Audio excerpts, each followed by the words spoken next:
ऐसे ही कुछ दिन पहले एनएसए के साथ मीटिंग हुई थी, फिर भी उसका अंजाम यही निकला था कि सिविलियंस पे आए दिन हमले हो रहे हैं, आतंकी हमले हो रहे हैं और खुल्लम खुल्ला आतंकी ग्रुप्स सामने आकर कह रहे हैं कि उन्होंने ये काम किया है।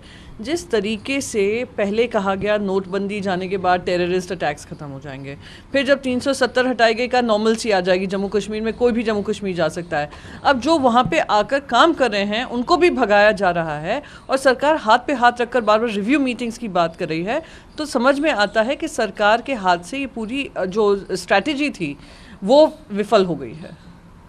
कुछ वायलेंस की बात की जाए तो जो फरफरार शरीफ क्लरिक हैं अब्बास सिद्दीकी, उनके रिमार्क के बाद एक कंट्रोवर्सी हुई। जिस तरीके से हमले हो रहे हैं, हिंदू माइनॉरिटीज़ पे हमले हो रहे हैं और हमारी सरकार चुप बैठी हुई है। 4 दिन पहले बांग्लादेश सरकार की वाह भाई वाह प्रशंसा में लगी हुई थी कि उन्होंने काबू में लाए हैं, रोज़ उनके हमले हो रहे हैं और बार बार सीए का हवाला देने वाले, सीए पे वोट बटोरने वाले जो पार्टी है भारतीय जनता पार्टी, जो चुनावी हिंदू बन जाती है, वो कुछ भी अपने मुंह से बोल नहीं रहे हैं। क्या हमारी जिम्मेदारी नहीं बनती है कि हम इस मुद्दे को उठाएं? क्या हमारी जिम्मेदारी ये नहीं बनती है कि बांग्लादेश प्रधानमंत्री से कहें क्या इस तरीके के हमले बंद हों माइनॉरिटीज़ पे?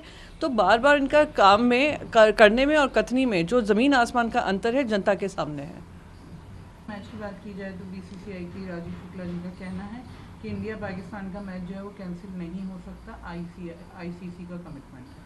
आए दिन पाकिस्तान आतंकी हमले हमारे देश में करता है, जम्मू और कश्मीर हो और जिस तरीके से चाइना के साथ मिलकर चाइना लद्दाख में घुसाया हुआ है, तो क्या बात करना इस समय पे या किसी तरीके का खेल खेलना लाजमी है? ये लोग वो लोग हैं जो लातों के भूत बातों से नहीं मानते हैं। और मैं बार बार कहूँगी कि यहाँ पर जब पाकिस्तान आए दिन तालिबान के साथ मिलकर ड्रग्स का ट्रेड हो, नार्को टेररिज्म हो कर रहा हो, तो इस समय पर ये कोई माहौल नहीं बनता है कि उनके साथ क्रिकेट खेला जाए। सतपाल मलिक जी की जाए जो मेघालय के गवर्नर हैं, तो उनका कहना ये है कि मेरे वक्त में कोई टेररिस्ट इस तरीके से नहीं पाया, इस तरीके से। देखिए, जब खुद ही भारतीय जनता पार्टी के लोग कहने लग जाएं कि आतंकी हमले बढ़ रहे हैं और सरकार विफल रही है, तो कहीं ना कहीं प्रश्न चिन्ह उठता है कि केंद्र की सरकार, जो एडमिनिस्ट्रेटर्स हैं जम्मू एंड कश्मीर में, वो लोग क्यों हाथ पे हाथ रख कर बैठे हुए हैं? और सच्चाई क्या ये नहीं है कि पुलवामा अटैक भी जम्मू कश्मीर में हुआ था, इन्हीं के कार्यकाल में हुआ था? तो बार बार दूसरों पे दोष मढ़ने की जगह कहीं ना कहीं ये जो सरकार की विफलता है, सरकार को उसकी जवाबदेही देना बनता है। अगर बात जाए तो वैसे का कहना है कि दो चीज़ें जिन पर पीएम मोदी कभी नहीं बोलते, एक तो चाइना का हमारे टेरिटरी में आना, दूसरा जो पेट्रोल और डीजल का प्राइस बढ़ रहा है। और अब उनका ये भी कहना है कि कश्मीर के अंदर किलिंग हो रही है और 24 अक्टूबर को इंडिया पाकिस्तान का मैच। बिल्कुल, एक तरफ हमारे जवानों की हत्या की जा रही है, दूसरी तरफ हमारे सिविलियंस पे अटैक किया जा रहा है, दूसरी तरफ अगर आप क्रिकेट मैच खेलते हैं तो कहीं ना कहीं प्रश्न चिन्ह उठता है कि हमारी पाकिस्तान को लेकर क्या स्ट्रैटेजी है। पाकिस्तान आए दिन हम पर हमला बोलता है और हम लोग चुप बैठे हुए हैं। और रही बात फ्यूल प्राइसेस की, 2014 से पहले जो सरकार बार बार महंगाई को डायन बनाती थी, अब महंगाई को डार्लिंग बना बैठी है, इसलिए कुछ बोल नहीं रही है। इनके पास कोई जवाब नहीं है। उन्होंने कहा था सब प्राइसेस नॉर्मल करेंगे, कुछ नहीं कर पाए हैं, विफल रही है इस मापदंड पे। महंगाई बढ़ती जा रही है, बेरोज़गारी बढ़ती जा रही है, केंद्र सरकार इस पे चुप्पी बांधे हुए है। और चाइना का तो जो चल रहा है, जिस तरीके से आए दिन चाइना हम पे रौब जमाती है, तो एक विफल फॉरेन पॉलिसी दिखाता है। महाराष्ट्र ने जो शॉप टाइमिंग्स थे या रेस्टोरेंट के हैं वो सब एक्सटेंड कर दिए और अब अम्यूजमेंट पार्क्स भी रीओपन हो गए हैं। तो जिस तरीके से हमारा वैक्सीनेशन चल रहा है और कोविड पे हम नियंत्रण पाया है, तो इकोनॉमिक एक्टिविटीज़ बढ़ाना और शुरू करना और नॉर्मलसी लाना ज़रूरी है। तो उसी के संदर्भ में साइंटिफिकली लॉकडाउन हुआ और साइंटिफिकली अनलॉकडाउन हो रहा है, और मैं तो इसको वेलकम करती हूँ और मैं उम्मीद करती हूँ कि जनता जो बाहर निकलेगी वो पूरी विश्वास से भी साथ में निकलेगी, वैक्सीनेटेड निकलेगी, पर मास्क और दूरी बनाकर निकलेगी। Ma'am, if we talk about the Kashmir local killings happening in the Kashmir, Amit Shah ji have a review meeting with the officials and sorting the situation in the Delhi. Mr. Amit Shah has been having one review meeting after another, and yet terror activities in Jammu and Kashmir continue. Migrants continue to leave the state, and there is a atmosphere of uncertainty. There's an atmosphere of fear. for them to be unable to address this issue speaks about an absolute failed policy as far as Jammu and Kashmir is concerned. Everyone remembers, the nation remembers when they spoke about demonetization, the Prime Minister of the country had promised there will be no terror activities ever again.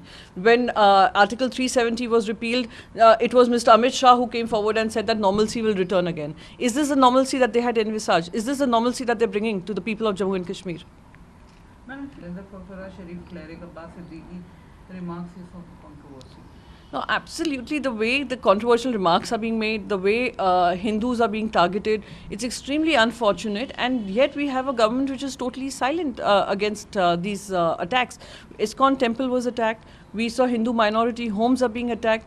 And this government which spoke about CAA, this government which speaks about Hindu votes, which speaks about, for its own politics, speaks for Hindus, is totally silent.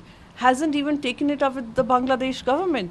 So isn't it time for the government to speak up and ask the Bangladeshi Prime Minister to control what is happening in Bangladesh? And if it on match, the BCCI Rajiv Shukla says that it can't be cancelled because we have a commitment. We have ongoing terror activities every second day coming from Pakistan. We have an emboldened Pakistan along with China. We have an emboldened Pakistan after giving rise to Taliban in Afghanistan. And every single day we are hearing of terror incidents. Is this the time? Is this the atmosphere to encourage sporting activities with a nation which just refuses to even acknowledge the terrorist activities that are coming from Pakistan? Satyapal Malik is giving a statement saying that in my time terrorists didn't come near Srinagar. So very clearly, when their own BJP members and senior leaders are questioning the policy of the government, talking about how Jammu and Kashmir is under fear and terror activities, then it speaks highly of the failure of the central government and the administration there, which is controlled by the central government, to ensure that people of Jammu and Kashmir come back to a normal life.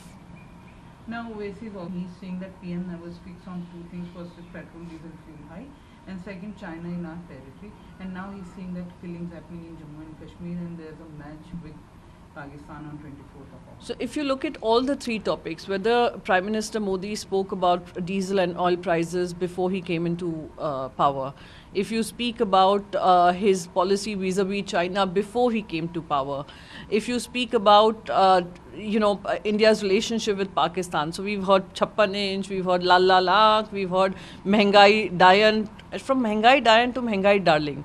From talking about Lal Lal Aankh to allowing China to enter our territories, from saying that 56 inch ka Sina will not allow any Pakistan terror activities to happen. You all did the Jhappi movement when the Prime Minister was swearing in. So speaks about the hypocrisy of the government, speaks about a total failure of foreign policy of this government and its inability to bring prices under control. Maharashtra, now the timings for shops and restaurants is also being extended. So with vaccinations, large parts of Maharashtra being vaccinated, with COVID being under control, we have seen how our government in Maharashtra, led by Chief Minister Shri Uddhav Thackeray, has managed to scientifically lock down the state and also unlock down. It is important that economic activities resume, but it is also equally important that people who are heading out will keep themselves safe while they are vaccinated, not forget to mask up and maintain social distancing. बहिणाबाईंची जात्यावरची ओवी म्हणजे